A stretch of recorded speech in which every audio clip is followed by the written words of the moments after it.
So ஆப்வியஸாக நமக்கு தெரியும் நியூக்ளியஸ் அப்படின்னா வந்து அதில் இருக்கிற சார்ஜஸ் வந்து ப்ரோட்டான்ஸ் அண்ட் நியூட்ரான்ஸ் தான். ஸோ டோட்டல் சார்ஜ் வந்து எதுலேருந்து வந்து நமக்கு கிடைக்கிது அப்படின்னா வந்து கம்ஸ் ஒன்லி ஃப்ரம் ப்ரோட்டான்ஸ். ஏன்னா வந்து நியூட்ரான்ஸ் வந்து சார்ஜ் கிடையாது, நியூட்ரல் சார்ஜ். ப்ரோட்டான் வந்து பாசிட்டிவ் சார்ஜுங்கிறதுனால.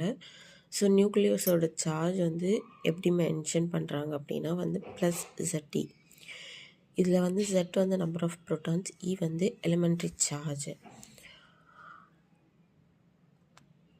ஸோ சார்ஜ் வந்து எப்படி டிஸ்ட்ரிபியூட் ஆகிருக்கும் ஒரு நியூக்ளியஸ்குள்ளே அப்படின்னு பார்த்தோன்னா வந்து சென்டர் பாயிண்டில் வந்து சார்ஜ் டிஸ்ட்ரிபியூஷன் வந்து அதிகமாக இருக்கும். அதே வந்து நியூக்ளியஸோட எட்ஜுக்கு வரும்போது எப்படி இருக்கும் அப்படின்னா வந்து கம்மியாயிடும். அதே மாதிரி இந்த சார்ஜ் டிஸ்ட்ரிபியூஷனை எப்படி மெஷர் பண்ணுறாங்க அப்படின்னா ஸ்கேட்ரிங் எக்ஸ்பெரிமெண்ட்ஸ்